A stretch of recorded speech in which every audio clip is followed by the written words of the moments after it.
Varicose veins కి సరైన చికిత్స కోసం సంప్రదించండి ఎవిస్ హాస్పిటల్. నమస్తే రమగారు. నమస్తే జయ. రమగారు, కార్తీక మాసం విశిష్టత ఇవన్నీ మనం మాట్లాడుకున్నాం. మరి నెక్స్ట్ మార్గశిర మాసం.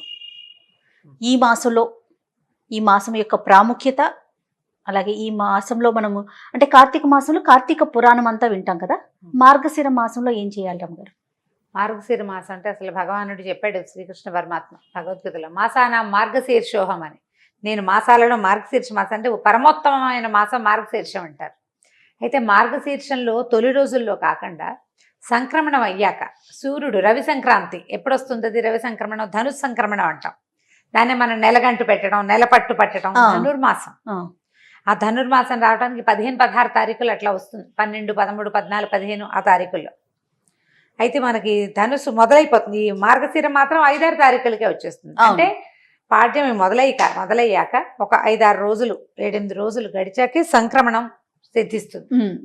ఈ సంక్రమణం చెందాక చేసే వ్యవహారాలు వేరే ఉంటాయి. ధను సంక్రమణం అయ్యాక ఆ రోజు నుంచి చుక్కలు పెట్టి ముగ్గులు వేయటం మానేస్తారు. మొదట రథం ముగ్గు వేయడానికి వీలుగా గీట్ల ముగ్గులు వేయటం మొదలు పెడతారు. అవును. ముగ్గులు వేయటం, గొబ్బిళ్ళు పెట్టడం, తర్వాత ధనుర్మాస వ్రతారంభం చేస్తాం. తిరుప్పావై చదువుకుంటాం. అందరి ఇళ్లలో చదవరు, కొన్ని కుటుంబాలు ఖచ్చితంగా చదువుతాయి. కొన్ని దేవాలయాలు, విష్ణువాలయాల్లో ప్రత్యేకంగా ధనుర్మాసం చేస్తారు. తిరుప్పావై పఠనము, ధనుర్మాస వ్రత కథలు, వ్రతారంభము అది మొదలు పెడతారు. అయితే నెలగంటు పెట్టాక చాలా శుభకార్యాలు అవి చేరు, పెళ్లి ముహూర్తాలు ఉండవు. ఈ సంక్రమణం నుంచి మకర సంక్రమణం వరకు ఈ నెల రోజులు విష్ణు పూజ. విష్ణువాలయాల్లో ప్రత్యేకంగా ఆండాళ్ళ తల్లి ఎట్లా విష్ణువుని సేవించిందో ఆ సేవాకాలపు విధానంతో చేస్తారు. తిరుమలలో కూడా ప్రతిరోజు ఉండే ఇది కాకుండా, సుప్రభాతం కాకుండా ఈ నెల రోజులు తిరుప్పావై పఠనం చేస్తారు. మామూలుగా తిరుమలలో రోజు భోగ శ్రీనివాస స్వామిని శయనం చేయిస్తారు. ఈ నెల రోజులు కృష్ణుడిని శయనం చేయిస్తారు. అట్లా తిరుప్పావై చాలా ప్రత్యేకమైనది. ఈ ధనుర్మాసం చాలా ప్రత్యేకమైనది. అయితే మనకు మార్గశిర మాసంలో మామూలుగా మనం శ్రావణ శుక్రవారాలు చేసుకున్నట్టుగా మార్గశిర గురువారాలు చాలా విశేషమైనవి. మామూలుగా గురువారాన్ని మనమంతా గురువారం అంటాం. లక్ష్మీవారం అనే వాళ్ళు కూడా ఉంటారు. గురువారము లక్ష్మీప్రదము అని ఒక నమ్మకం. గురువారం లక్ష్మీవారం కాబట్టి ఆ రోజు మంగళసూత్రాల్లో మార్చుకోరు, ఆ రోజు డబ్బులు ఇవ్వరు, ఆ రోజు తలంటు పోసుకోరు. ఆ విధానాలు కొన్ని ఊళ్ళల్లో ఉంటాయి. మన కొంచెం వైజాగ్ ఆ వైపు అంతా గురువారం పట్టింపు చాలా ఎక్కువ. మన శుక్రవారం ఎంత పట్టింపు వాళ్ళ గురువారం పట్టింపు. గురువారం నాడు కూడా వాళ్ళు అవి మార్చరు, చెయ్యరు కొన్ని పనులు. గురువారం నాడు కూడా ఇల్లు కడుక్కోకూడదు, అలాంటి మనం శుక్రవారం చేయకూడదు అనుకుంటాం చూడు. అవునవును. శుక్రవారం ఎట్లా చెత్త బయటపడేయకూడదు ఎలా భావిస్తాం అట్లా గురువారం కూడా భావిస్తారు. ఈ మార్గశిర గురువారాలు లక్ష్మీకి దేవికి చాలా ప్రీతికరమని, గురువారాల్లో లక్ష్మీదేవిని అర్చిస్తే విశేషమైన ఫలితం లభిస్తుందని చెప్తారు. మార్గశిర గురువార వ్రత కథ కూడా ఒకటి ఉంది. వ్రతంగా చేసే విధానం మార్గశిర గురువారాలు పట్టుకోవటం అంటే ఇక అటా చేస్తూ ఉంటారు. ఉద్యాపన చేసుకునేందుకు కూడా విధానం ఉంది దానికి. అయితే మనం ఆ వ్రతాలు అవి మనకు అలవాట్లేదు అనుకో, వ్రతం అలవాట్లేదు మనకి, ఆ వ్రత కథలు మనకు తెలీదు, విధానాలు అవి ఏమిటో చాలా టఫ్, అవన్నీ మన వల్ల కాదండి. పూజ చేసుకుందాం, లక్ష్మీ పూజ. పొట్టిగా లక్ష్మీదేవిని పూజించుకోవచ్చు కదా. గురువారం వ్రతాల్లో ఏంటంటే తలకి నూనె రాసుకోకూడదు, తల దూకోకూడదు, నూనె రాసుకుని తలంటి పోసుకోకూడదు. గురువారం నాడు ఒట్టిగా తలకి స్నానం చేయాలి. మనం బుధవారం నాడు నూనె రాసుకుని తలంటి పోసుకుంటాం. గురువారం నాడు ఒట్టి తల స్నానం, పసుపు రాసుకుని తల స్నానం చేయాలి విధి. తల పిడ పెట్టుకోవాలి, తల ఆరంగానే మూడేసుకోవాలి, కానీ తలకాయ దువ్వుకోకూడదు. ఆ రోజున తల అంటుకోకూడదు, నెత్తికి నూనె పెట్టకూడదు, తల దువ్వుకోకూడదు. ఈ 2 ప్రధాన విధులు. పూజ అయ్యేదాకా ఏమీ తినకూడదు. పొద్దున్నే పూజ చేసేసుకోవాలి తొందరగా. ఓకే, బాగుంటుంది. కథ కూడా చాలా విశేషంగా ఉంటుంది. ఇలా వ్రత కథలు కొన్ని మంచి ఆసక్తికరంగా ఉంటాయి. ఈ వ్రత కథగా చెయ్యక్కర్లేదు, వ్రతంలో ఉన్న విధానంగా చెయ్యకపోయినా తప్పులేదు. మనం వ్రతం తీసుకుంటే పెట్టుకున్నామనుకో, ఆ కథ చెప్పుకుని అక్షంతలు వేసుకుని ఇన్ని సంవత్సరాల మార్గశిర గురువారాలు చేస్తాను అని చెప్పుకోగలిగి ఆ ఇళ్లల్లో పద్ధతి ఉంటే పాటించడం. ఇంట్లో పద్ధతి లేని వాళ్ళు కొత్తగా మొదలు పెట్టద్దు. వ్రతం వద్దు, పూజే చేసుకుందాం మనం. లక్ష్మీదేవికి ఏమి ఇష్టం, ఆమెను పూజించాకే భోజనం చేయాలి. ఎవరికైనా ఏదైనా దానం ఇవ్వాలి. లక్ష్మీ పూజ ముఖ్యము. ఇది చేయటం ఈ 5 వారాలు 4 వారాలు వస్తే మొదటి వారము ఒక రకం, రెండో వారం ఒక రకం, అట్లా నైవేద్యాలు కూడా విశేషంగానే ఉంటాయి. నైవేద్యము చిత్రంగానే ఉంటాయి కథ ప్రకారం. మనం అవేం పెట్టం. లక్ష్మీదేవికి పాయసం ఇష్టం. పాయసంలో ఇంత శనగపప్పు వేసి వండండి. పరమాన్నం వండుకోవటం గురువారం. పరమాన్నం వండుకుని నైవేద్యం పెట్టుకోండి. మామూలు లక్ష్మీ పూజ చేసుకుంటామా మనం ఎలా చేస్తాము? శ్రీ సూక్త విధానంతో చేసే అలవాటు కొంతమంది ఇంట్లో ఉంటుంది. శ్రీ సూక్తం రాదు మనకి. చిన్న పుస్తకాలు లక్ష్మీదేవి నిత్య పూజా విధానము అని దొరుకుతుంది మనకి. లేదా శుక్రవారం నిత్య గౌరీ పూజ, శుక్రవారం లక్ష్మీ పూజ అన్ని కలిపి 5 రూపాయల పుస్తకం జయంతి ఉంటుంది. సన్నది ఒక 18-10 పేజీలు ఉంటాయి. ఓ పుస్తకం ఈసారి కొనుక్కు తెచ్చుకోండి. చిన్న చిన్న శ్లోకాలు, టఫ్గా ఉండవు. ఒకదాని తర్వాత ఏం చెయ్యాలో చెప్తాయి. ఆ పూజా విధానం ప్రకారం పూజ చేసుకోండి. కూర్చుని ఇల్లు శుభ్రంగా చేసుకోండి. పొద్దున్నే ఇల్లు ఉడిచి తడిబట్టి పెట్టేసుకోవటం, బాకెట్లో ముగ్గేసుకోవటం, పెందరాళ్ళే చెక్కమని ఒంటి మీద నెత్తి మీద నీళ్ళు పోసుకోవటం, పూజ చేసుకోవటం. బ్రేక్ఫాస్ట్ ఎత్తేసి లంచ్ చేయండి పోనీ, లేదా బ్రంచ్ లాగా చేసుకోండి. వంట చేసుకుని అక్కడ పెట్టుకుని పూజ చేసుకుని తర్వాత భోజనం చేయండి. ఈ ఒక్క నియమం పాటించండి చాలు. తినకుండా పూజించుకోవాలి ఈ ఒక్క రోజు. ఓపిక లేదు మీకు, ఊరుకోండి, దండం పెట్టి లక్ష్మీ అష్టోత్తరం చదువుకోండి. వాళ్ళ మార్గశిర గురువారం చాలా మంచి రోజు అయితే సరిపోతుంది. సాయంకాల పూజ లేదు, ఇది పగటి పూజ పొద్దున్నే. సాయంత్రం లక్ష్మీ పూజ మనం ఎప్పుడు చేస్తాము? దీపావళి అప్పుడు చేసుకుంటాం. అవును. ఈ గురువారం లక్ష్మీ పూజ మాత్రం పొద్దున్నే చేసుకోవాలి. ఉదయకాలమే పూజ చేసుకోవటం, ఓ నమస్కారం చేసుకోవటం, పాయసం నివేదన చేసుకోవటం, కానిచ్చుకోవటం. ఇక తర్వాత ఇంకా వ్యవహారం ఏం లేదు. దీనికి ఏకభుక్తము భూషయనము లాంటి నియమాలు ఏం లేవు. పూజ మాత్రం ఇంపార్టెంట్. ఓకే. వ్రత కథ ఏమైనా చెప్తారా? చెప్తాం కదా. పూర్వం ఒక బ్రాహ్మణ కుటుంబం ఉండేది. సుశీల అని ఒక పిల్ల ఉంది వాళ్ళకి. అయితే సుశీల కాస్త 4-5 ఏళ్ళు వచ్చాక తల్లి మరణించిందట. తండ్రి ద్వితీయ వివాహం చేసుకున్నాడు. పెద్దగా అంత ఆపేక్షగా చూసేది కాదు ఆవిడ. పర్వాలా ఏదో ఒక మాదిరిగా చూసేది. ఆవిడకి వరుసగా పిల్లలు పుట్టారు. పిల్లల్ని ఎత్తుకుని ఆడించడానికి ఈ చిన్న పిల్లకి సుశీలకు అప్పచెప్పేదిట. ఎత్తుకుని ఆడించడానికి ఎత్తుకోవాలిగా, చేతిలో బెల్ల ముక్క పెట్టేదిట. బెల్ల ముక్క కాస్త నోట్లో వేసుకునేది, పిల్లలు పెట్టేది, ఏదో చేసేది. అయితే ఆవిడ మార్గశిర శుక్రవారాలు చుట్టుపక్కల నువ్వు నోచుకుంటుంటే ఈ అమ్మాయి ఏం చేసిందిట, తను కూడా మట్టితోటి చిన్న లక్ష్మీదేవి బొమ్మని చేసుకుని జిల్లేడు పువ్వులు పెట్టి పూజ చేసి, ఏదో ఒక పువ్వులు పెట్టి పూజ చేయాలి కదా, తనకి పెట్టిన బెల్లం ముక్కని నివేదన పెట్టేది, చేసుకునేది పూజ. కొంతకాలానికి పిల్లకి వివాహం అయింది. పెద్ద పిల్లకి పెళ్లి చేసేశారు. ఈ పిల్ల ఏం చేసిందట, తను పూజ చేసిన చిన్న లక్ష్మీదేవి మట్టి బొమ్మ ఉంది కదా, ఆ బొమ్మను కూడా పుచ్చుకెళ్ళిపోయింది కాపురాన్ని. సుశీల తీసుకెళ్ళిపోయాక పుట్టింట్లో ఉన్న సంపద అంతా పోయింది.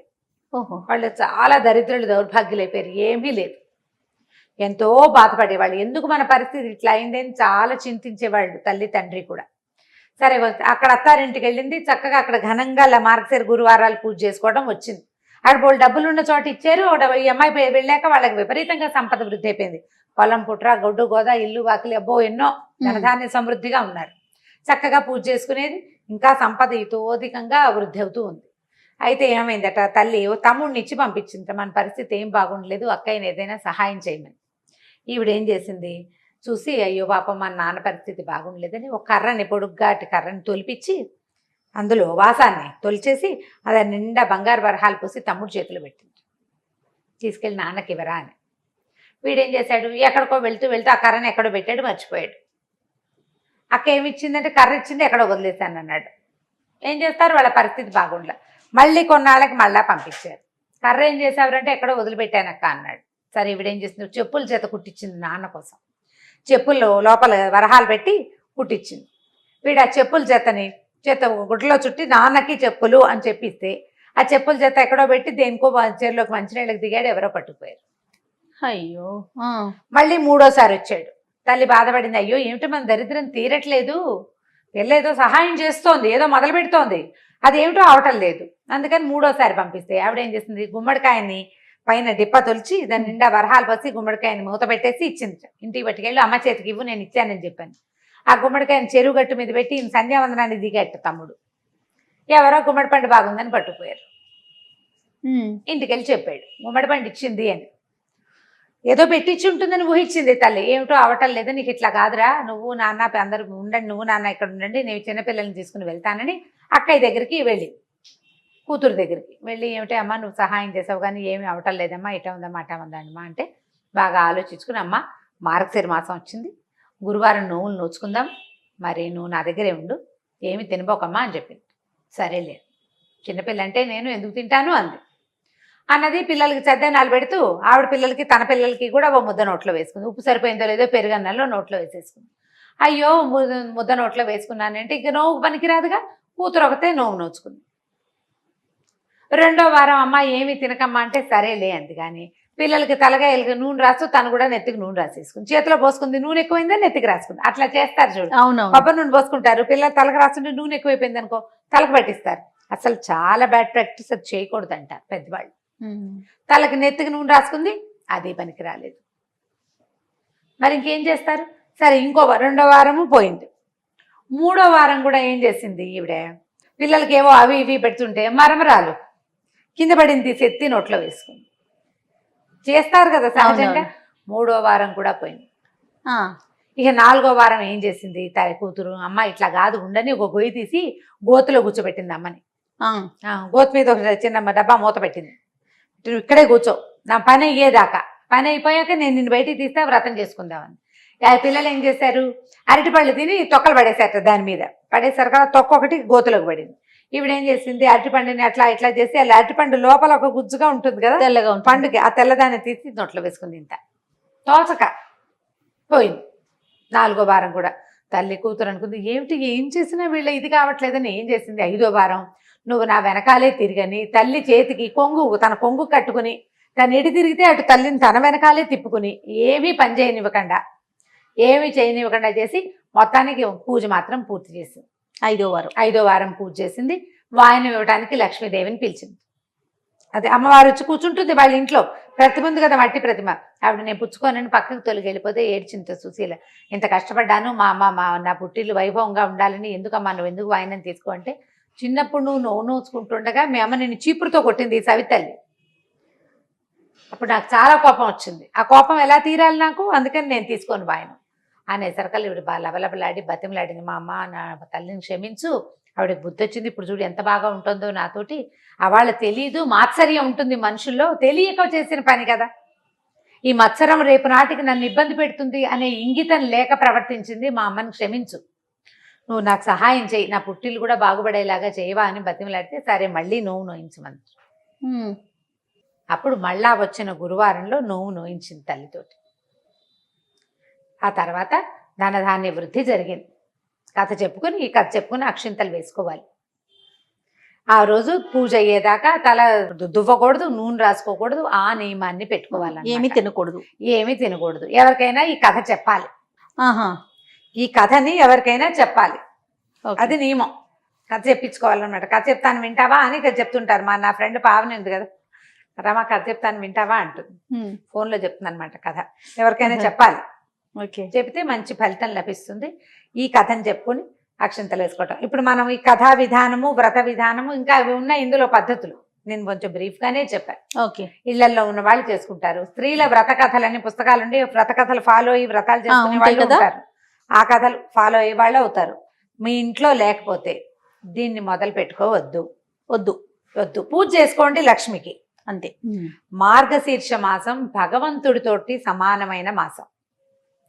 ఈ మాసంలో సూర్య సంక్రమణం అయిన తర్వాత, ధను సంక్రమణం తర్వాత చేసే పూజా విధానాలు ఒక ఎత్తైతే, ఇందులో వచ్చే 4 లేదా 5 గురువారాలు పూజిస్తే విశేషమైన ఫలితం లభిస్తుంది. లక్ష్మీ ప్రసన్నంగా ఉంటుంది. అమ్మవారు నిత్యానపాయిని, స్వామిని వదిలిపెట్టదు. విష్ణు పూజ చేసే నెల ఇది. ఇలాంటప్పుడు లక్ష్మిని కూడా పూజిస్తే మనకి ఫలితం బాగుంటుంది. కాబట్టి ఈ 4 వారాలు 5 వారాలు, ఈసారి ఎన్ని గురువారాలు వచ్చినాయో అన్ని గురువారాలు నియమంగా లక్ష్మీ పూజ చేసుకోండి. లక్ష్మీప్రదమైన పువ్వులు కానీ, పళ్ళు కానీ, తర్వాత పసుపు కుంకుమలు ఎవరికైనా ఇవ్వండి, మంచి ఫలితం లభిస్తుంది తప్పకుండా. నమస్తే.